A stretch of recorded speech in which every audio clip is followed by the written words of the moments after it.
بسم الله الرحمن الرحيم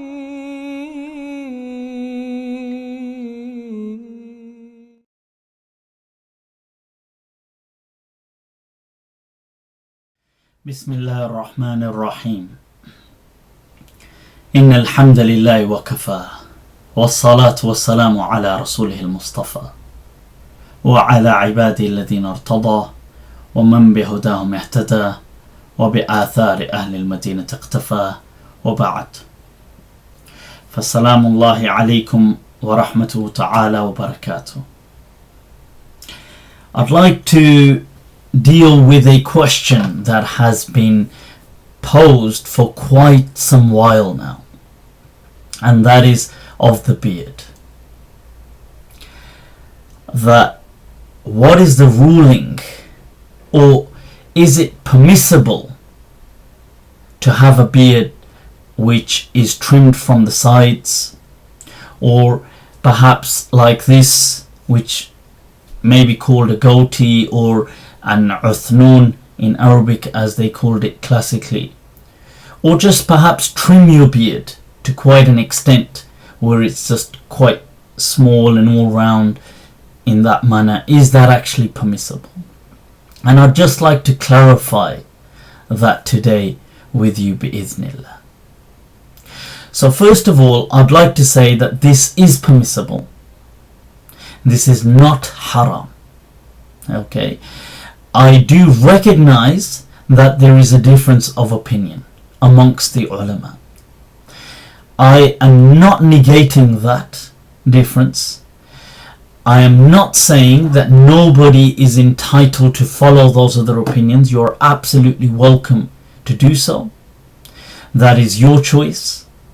However, what I will demonstrate today is that there is a valid difference. There is a valid opinion backed by many ulama, classical right up until our very day and age, who have supported the other view that it is permissible to trim your beard, to trim it from the sides or so on, or to have it less than a fistful in length.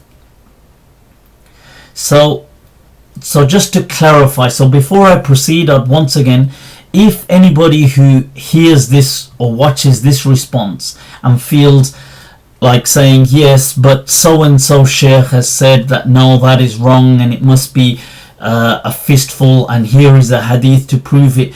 Well, I'm not saying that there is no evidence to prove that. I'm not saying that there is no opinion which states that. What I am proving today is that this opinion exists. It has existed and continues to do so. And that is all that I have to do to show that this is within the tradition of our deen. It has been followed and taught by the ulama and the fuqaha of this ummah. So first of all, when we take a look, we will see that the beard, which is known as a lihya in Arabic, has been described as something which grows upon the lahyain, the lower jaw. Okay. Secondly, many, although not all, but many ulama have definitely agreed that it is what grows upon the chin, and then there is some disagreement as to how far must it extend upon the jaw. So that's as far as the definition is concerned. Traditionally, there have been many ulama, beginning with Qadi Iyad from the Malikiyah, who clearly states in his commentary on Sahih Muslim that when he speaks about trimming the beard, and he actually speaks about completely shaving the beard, he says that it is yukrah wa la yuharram. It is not haram. He says it is simply discouraged. That discouraged, according to these schools of law, especially according to the Maliki school of law, or likewise some of the other fuqaha have adopted as well, that it is something which it may be better not to do, but if by doing it there is no blame upon you. And Hattab clearly writes, and other people, that it is an extension of mubah, of permissibility. It still falls within that realm, so it is not haram. Then ulama like Imam al-Kharashi, who describes the beard as being only that which is really with on the chin. He says majma'ul lahyayn, this, the lower chin, is what the beard actually is. So that's Imam al-Kharashi.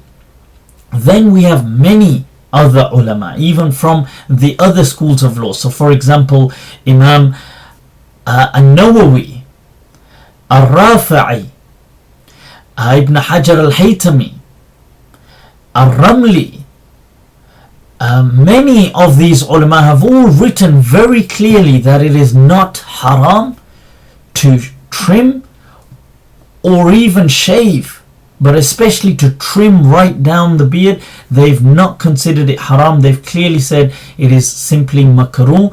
Ad-Damyati has also transmitted from Ghazali, from Zakaria al-Ansari. These are from the Shafi'i ulama, al-Khatib al-Sharbini.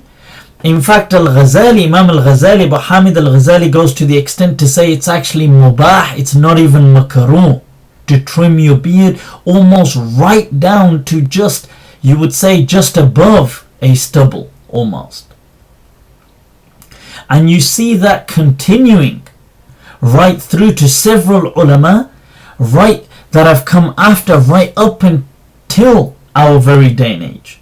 So you will see many people, whether they will be Maliki or of other madhabs, so people like Ibn Ashur, Muhammad Tahir ibn Ashur, his son Al-Fadil ibn Ashur.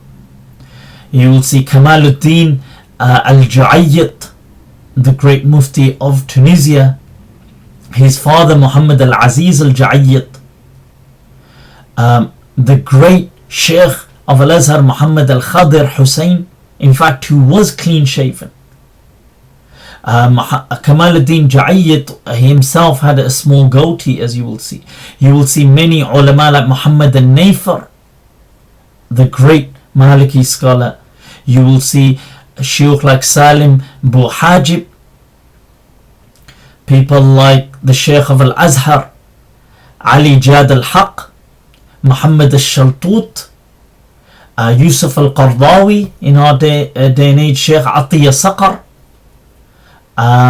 Dr. Sayyid Ahmad al-Masir, Sheikh Abdul Razzaq al-Qattan from Kuwait, Sheikh Abu Zahra previously, Sheikh Mustafa al-Zarqa, today from the ulama of Sham. You will hear Sheikh Ali ibn al-Muntasir al-Kattani, who was actually for a good while clean shaven. As the shuyukh from his own children, Sheikh Hamza al-Kattani, and many others. We see many of these ulama right from across different schools of law up until our very day and age. Many of the ulama of Al-Azhar have all given fatawa, and many of them have practiced actually in person that their beards have either been very trimmed, have been just perhaps just a very thin layer going round, or some of them have had perhaps an uthnun, a goatee, and some of them have even been almost clean shaven. This opinion very clearly has existed and continues to do so. As to the evidence that these ulama have held, and I'm not speaking about the evidence that the other ulama with the other position that no, you must have a fistful length beard hold. I'm talking about these ulama, because that's all I'm substantiating that this view has existed for centuries, and these are some of the evidences that they have relied upon. You will see first of all that the ahadith which speak of growing the beard generally are reduced to three. There are many, but they seem to have some type of kalam in their chains. The type of validity has been disputed, with the exception of 3.